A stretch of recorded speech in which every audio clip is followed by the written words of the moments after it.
अरे यह क्या! भगवान जगन्नाथ चोरी के लिए निकल पड़े। पुरी में उस रात मंदिर के पुजारी कांप रहे थे। दरवाजे खुले थे, भोग गायब था और मंदिर के बाहर नंगे पांव एक छोटा सा बच्चा रोता हुआ बैठा था। लोग चिल्ला रहे थे, भगवान नाराज हो गए, भगवान नाराज हो गए, भगवान नाराज हो गए। लेकिन किसी ने नहीं देखा कि उस बच्चे ने कांपती आवाज में बस इतना कहा, आज मेरे दोस्त को भूख लगी थी। और तभी किसी ने फुसफुसा कर कहा, यह बालक भगवान जगन्नाथ का दोस्त कैसे हो सकता है? हाँ, यह असंभव लगता है। कुछ तो गड़बड़ है।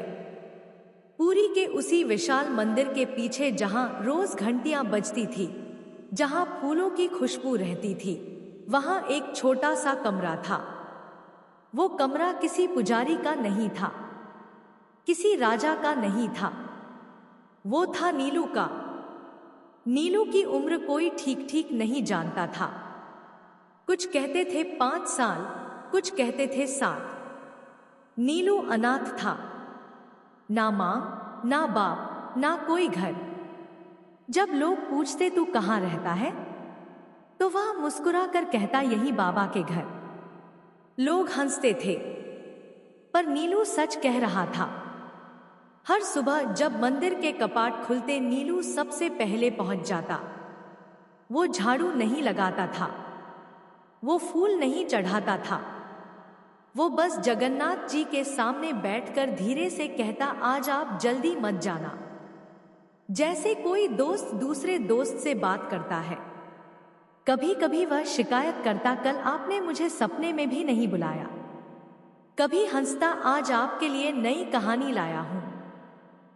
पुजारी देखते थे पर अनदेखा कर देते थे। उनके लिए नीलू बस एक अनाथ बच्चा था, पर नीलू के लिए जगन्नाथ ही सब कुछ थे। वो दिन जब सब कुछ बदलने वाला था। उस दिन बारिश बहुत जोर से हो रही थी। भोग की तैयारी देर से हुई। पुजारी परेशान थे, भीड़ ज्यादा थी। नीलू को उस दिन प्रसाद नहीं मिला। वो मंदिर के कोने में चुपचाप बैठा रहा, आंखें नीचे, पेट खाली। रात होने लगी। मंदिर बंद होने से पहले नीलू धीरे धीरे उठा और जगन्नाथ जी के सामने गया। उसकी आवाज कांप रही थी, आज आप खाना मत खाना, क्योंकि आज मेरे दोस्त को खूब छी है। एक पुजारी गुस्से में बोला, चल हट, यह भगवान है। नीलू ने सिर झुका लिया, पर जाते जाते धीरे से फुसफुसाया, अगर आप नहीं आए तो आज मैं सो नहीं पाऊंगा। वो रात जब चोरी हुई, आधी रात मंदिर शांत था। अचानक शोर मचा, भोग गायब है। लड्डू, फल, मिठाई सब नहीं थे। पुजारी दौड़े, दरवाजे बंद थे, ताले सही थे, कोई बाहर से नहीं आ सकता था। तो फिर तभी किसी ने देखा, मंदिर के बाहर नीलू बैठा था। उसके हाथ में आधा लड्डू था और आंखों में डर। भीड़ इकट्ठा हो गई। कोई चिल्लाया, भगवान चोरी करने निकल पड़े। कोई बोला, यह बच्चा चोर है। नीलू कांपने लगा। उसने बस इतना कहा, उन्होंने खुद दिया। पुजारी गुस्से में बोले, भगवान खाना नहीं देते, तू चोरी करता है। नीलू रो पड़ा। उसने जमीन पर बैठकर जोर से कहा, आप लोग नहीं समझते। भीड़ शांत हो गई। नीलू बोला, जब मुझे डर लगता है वो आते हैं, जब भूख लगती है वो हंसते हैं। आज उन्होंने कहा, तुम सो जाओ, मैं देख लूंगा। सन्नाटा, लेकिन यही कहानी खत्म नहीं होती। उसी पल मंदिर के अंदर से घंटी अपने आप बज उठी और जगन्नाथ जी की आंखों से जैसे चमक निकल पड़ी। पुजारी पीछे हट गए। किसी ने कांपते हुए कहा, अगर बच्चा झूठ नहीं बोल रहा तो इसका मतलब भगवान सच में किसी की मनोकामना पूरा करने निकल पड़े थे। लेकिन सवाल अब भी था, भगवान किसी की सुन लेते हैं और किसी की नहीं। ऐसा क्यों? क्या अगला दिन नीलू के लिए चमत्कार लाएगा या सबसे बड़ी सजा? जब लोगों ने सोचा अब अच्छा होगा, लेकिन भगवान ने सबसे कठिन रास्ता चुना।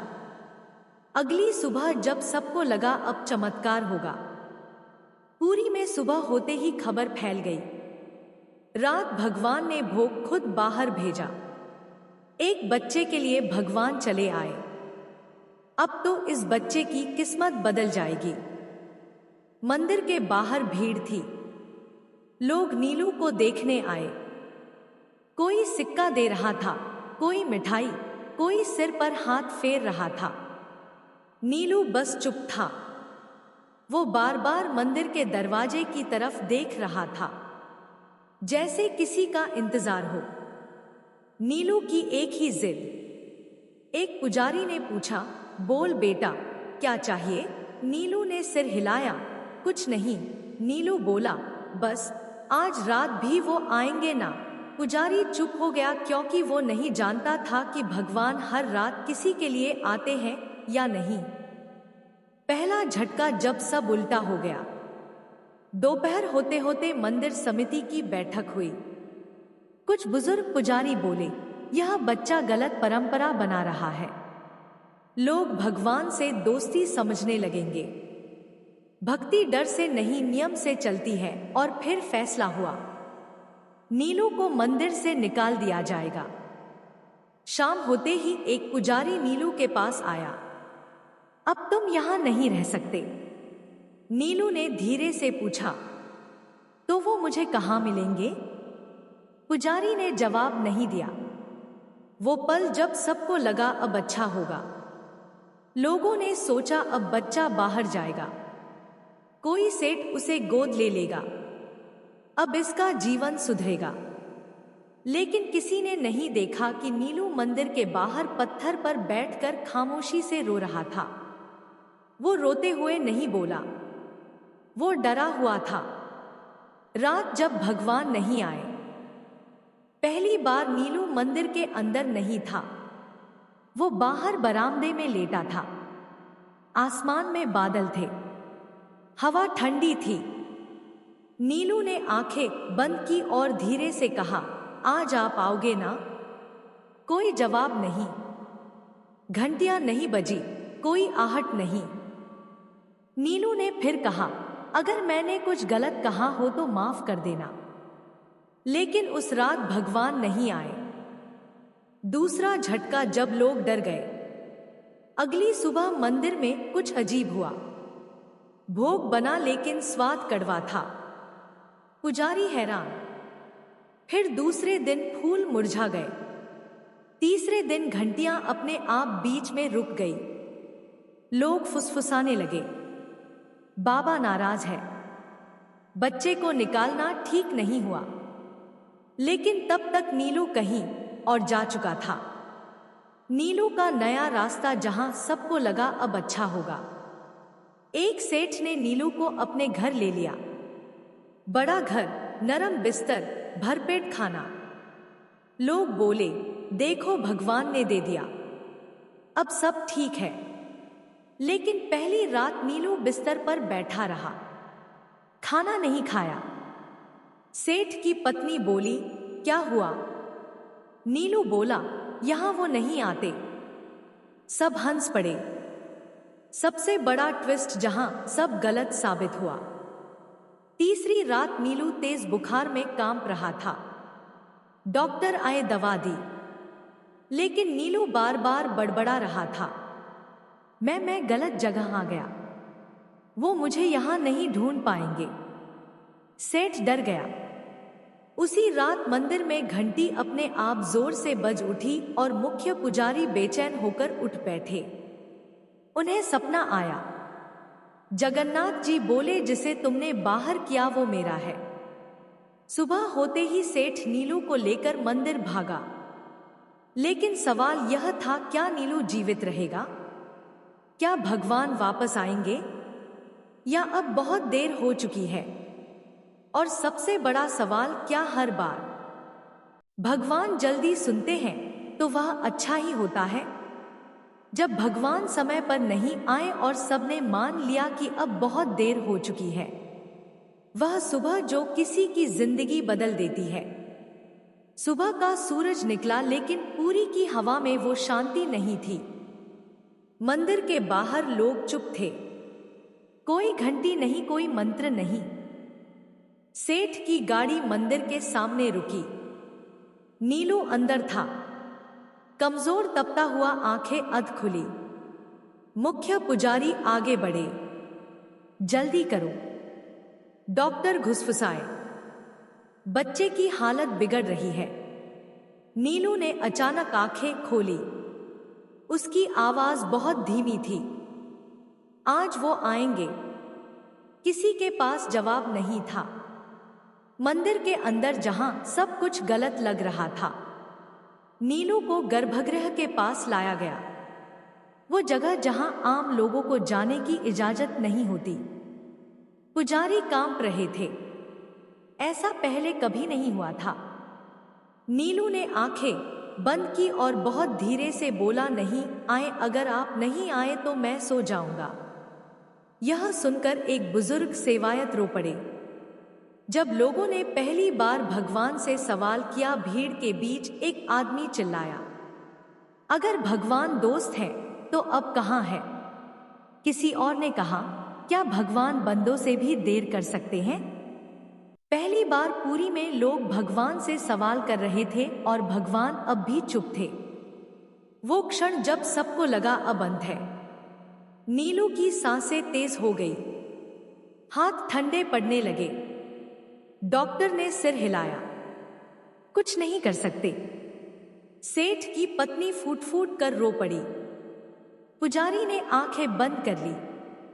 अगर भगवान दो थे तो उन्होंने इसे नैन क्यों दिया?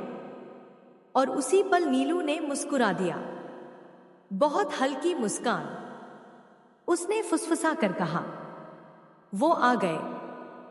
सब चौंक गए। कहां?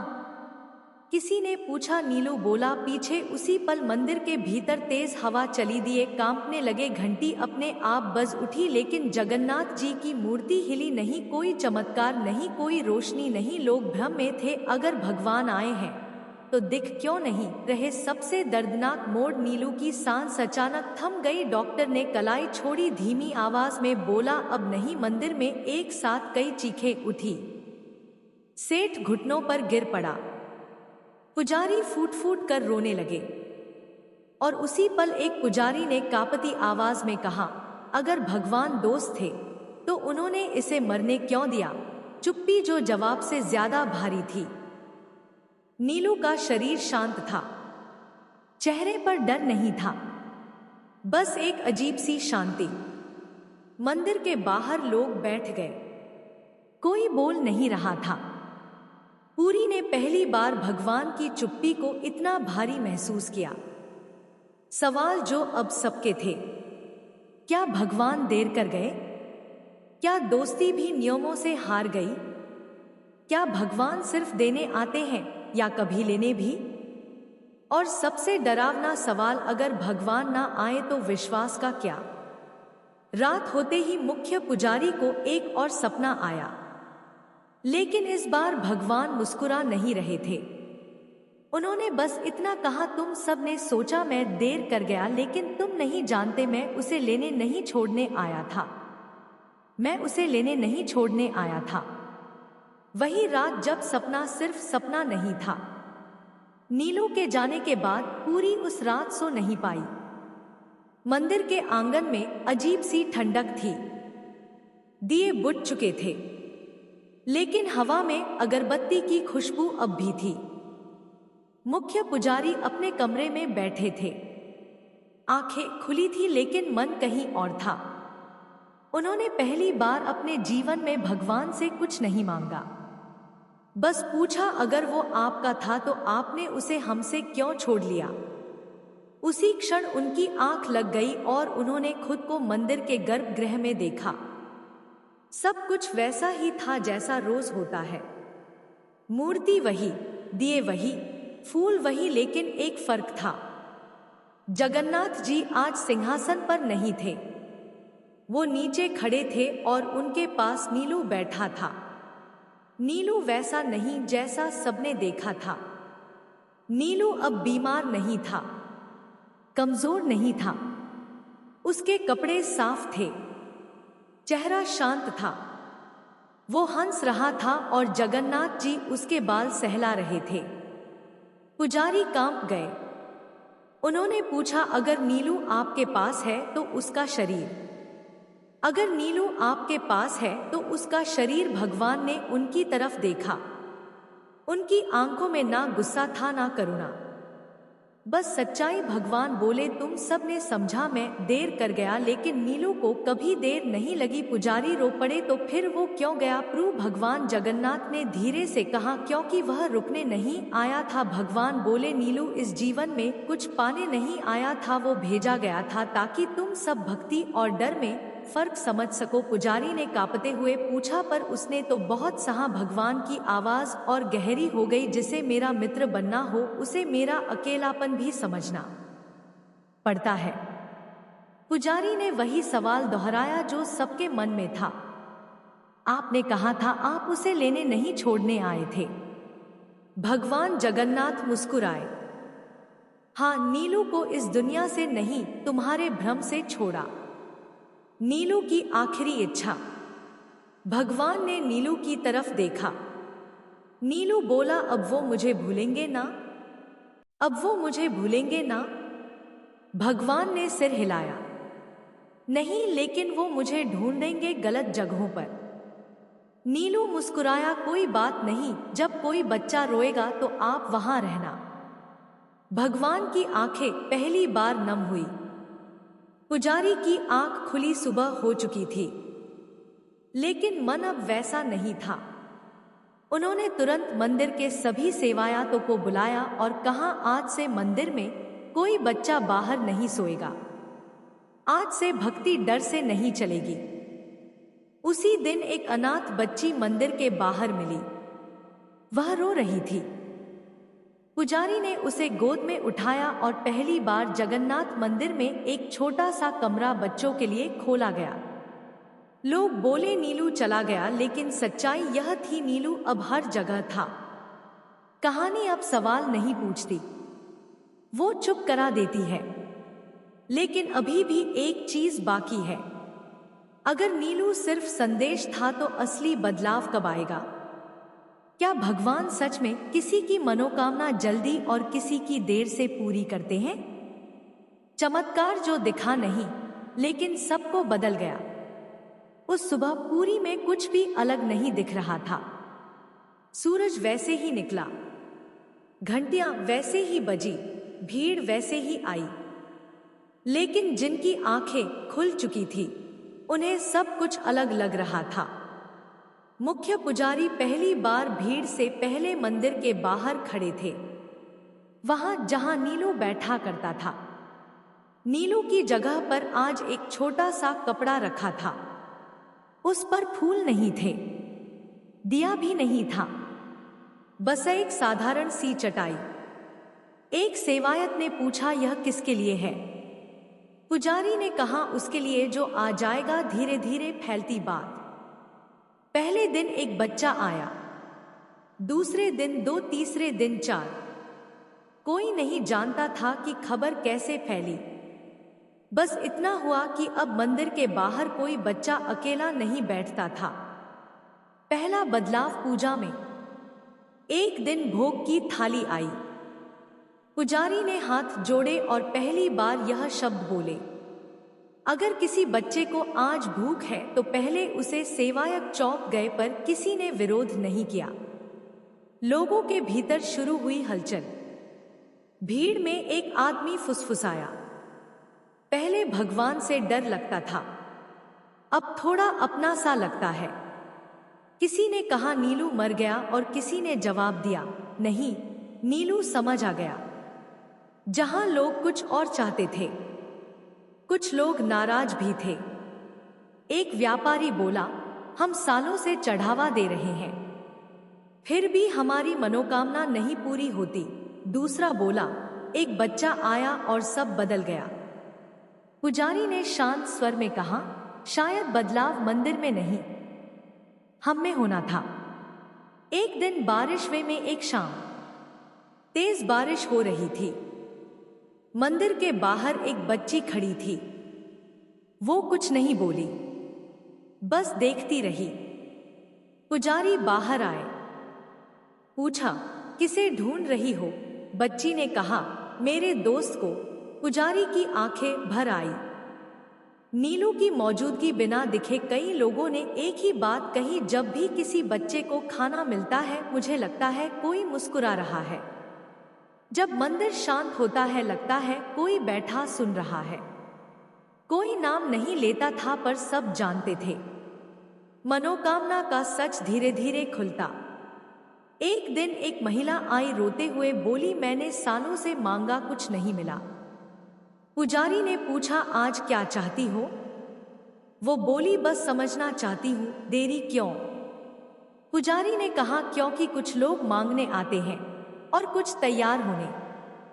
वो शाम जब मंदिर सबसे शांत था, उस शाम कोई विशेष पूजा नहीं थी, कोई घोषणा नहीं, बस दिए जल रहे थे और गर्भगृह के पास एक छोटा सा बच्चा धीरे से बोला, आज वो आए थे। किसी ने पूछा, कहाँ? बच्चा मुस्कुराया, जब मुझे डर लगा तब अब सवाल बदल चुके थे। अगर चमत्कार शोर नहीं करता तो हम उसे पहचाने कैसे? और अगर भगवान जल्दी नहीं देते तो क्या वो मना कर रहे होते हैं? कुछ प्रार्थनाएं तुरंत क्यों सुनी जाती है और कुछ को सालों इंतजार क्यों करना पड़ता है? समय बीतता है पर सवाल नहीं। नीलू गए हुए अब कई महीने हो चुके थे। मंदिर वैसा ही था लेकिन लोग वैसे नहीं रहे। अब लोग मंदिर आते थे पर पहले जैसे नहीं। पहले लोग पूछते थे, मुझे यह चाहिए, मेरा यह कर दो। अब लोग पूछते थे, मैं क्यों मांग रहा हूं? पहला सच जिसे कोई सुनना नहीं चाहता। एक दिन एक बूढ़ा व्यक्ति आया। उसकी पीठ झुकी थी, आवाज थकी हुई। उसने पुजारी से कहा, मैं 30 साल से पूजा कर रहा हूं, फिर भी मेरी मनोकामना पूरी नहीं हुई। पुजारी ने पहली बार सीधा जवाब दिया, क्योंकि आप भगवान से नहीं डर से जुड़े हुए थे। बूढ़ा आदमी चौंक गया और डर और भक्ति का फर्क। पुजारी बोले, जब कोई बच्चा रोता है वो डर से नहीं रोता, वो भरोसे से रोता है। नीलू इसलिए सुना गया क्योंकि उसे खोने का डर नहीं था। भीड़ में सन्नाटा छा गया। समय का रहस्य। एक और आदमी बोला, तो क्या भगवान समय देख कर देते हैं? पुजारी मुस्कुराए, नहीं, भगवान देख कर देते हैं कि तुम संभाल पाओगे या नहीं। भारी हाथ खाली हाथ। पुजारी ने जमीन से एक पत्थर उठाया, फिर एक फूल, और कहा, भरा हुआ हाथ फूल नहीं पकड़ सकता और भरा हुआ मन भगवान नहीं। भीड़ में कई लोग आंखें झुका गए। जब देर असल में दया होती है। एक महिला रोते हुए बोली, मैंने मांगा था कि मेरा बेटा बच जाए, भगवान ने नहीं सुना। पुजारी ने धीरे से कहा, शायद उन्होंने सुना, पर वो दर्द आपके लिए जरूरी था। यह सुनकर कुछ लोग उठकर चले गए। सच हर किसी के लिए नहीं होता। नीलू की याद फिर से। उसी समय एक छोटा बच्चा मंदिर के बाहर बैठा था। उसने बिना किसी कारण कहा। वो कहते थे, अगर अभी नहीं मिला तो मतलब अभी उठाने लायक नहीं हूं। सब ठिठक गए। तीसरा सच, बच्चा ही क्यों चुना गया? एक सेवायत ने पूछा, भगवान ने बच्चा ही क्यों चुना? पुजारी बोले, क्योंकि बच्चे हिसाब नहीं रखते, वह दोस्ती करते हैं। जब लोग टूटते हैं तब भगवान काम करते हैं। पुजारी ने आखिरी बात कही, भगवान देने से पहले इंसान को तोड़ते नहीं, खाली करते हैं, और जो खाली होना स्वीकार कर ले उसे इंतजार नहीं लगता। अब कहानी अपने आखिरी मोड़ पर है। सिर्फ एक सवाल बचा है, क्या नीलू का असर सिर्फ मंदिर तक था या उससे बाहर भी? क्या भगवान आखिरी बार कोई संकेत देंगे? आखिरी संकेत जो भगवान ने शब्दों में नहीं दिया, वह सुबह जो किसी ने नोटिस नहीं की। उस सुबह पुरी में कुछ भी अलग नहीं दिख रहा था। ना कोई चमत्कार, ना कोई घोषणा, ना कोई आवाज। लेकिन मंदिर के बाहर एक छोटा सा दृश्य था जिसे ज्यादातर लोगों ने देखकर भी अनदेखा कर गए। एक बच्चा मंदिर की सीढ़ियों पर बैठा था। उसके पैरों में चप्पल नहीं थी, हाथ में कोई कटोरा नहीं था। वो बस दिए की लौ को देख रहा था। एक सवाल जो कहानी को पूरा करता है। एक आदमी रुका, पूछा, तू यहां क्यों बैठा है? बच्चे ने ऊपर देखा और वही जवाब दिया जो कभी नीलू देता था, अपने दोस्त का इंतजार कर रहा हूं। आदमी ठिठक गया। बिना दिखे हुआ चमत्कार।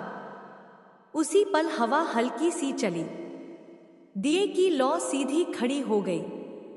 घंटी नहीं बजी, मूर्ति नहीं हिली, लेकिन जो वहां खड़े थे उन्हें ऐसा लगा कोई सुन रहा है। नीलू की कहानी अब किसी एक की नहीं। धीरे धीरे मंदिर के बाहर और बच्चे आने लगे। कोई रो नहीं रहा था, कोई मांग नहीं कर रहा था, बस बैठे थे। और मंदिर पहली बार इतना शांत था। आखिरी समझ जो देर से आती है। मुख्य पुजारी सीढ़ियों पर बैठ गए और बोले, हम भगवान को अपने समय में बांधना चाहते थे, पर भगवान इंसान को समय के लायक बनाते हैं। सबसे भारी पंक्ति पुजारी ने आंखें बंद की और बहुत धीरे से कहा, नीलू को भगवान ने नहीं छोड़ा, भगवान ने हमें छोड़ा था, हमारी शर्तों के साथ, जहां कहानी आपसे जुड़ती है। शाम को एक मां अपने बच्चे का हाथ पकड़कर मंदिर से बाहर निकली। बच्चे ने पूछा, मां भगवान कहाँ रहते हैं? मां रुकी, फिर बोली, जहां डर नहीं होता। बच्चा मुस्कुराया। अंतिम शब्द लोग कहते हैं, भगवान कुछ लोगों की प्रार्थना तुरंत सुन लेते हैं और कुछ को इंतजार करवाते हैं, लेकिन सच यह है, भगवान कभी देर नहीं करते। वो बस तय करते हैं कि कौन मांग रहा है और कौन भरोसा कर रहा है। अंतिम पंक्ति आफ्टर साइलेंस। अगर आज भगवान चुप है तो समझ लेना वो काम कर रहे हैं, और शायद तुम्हारे भीतर।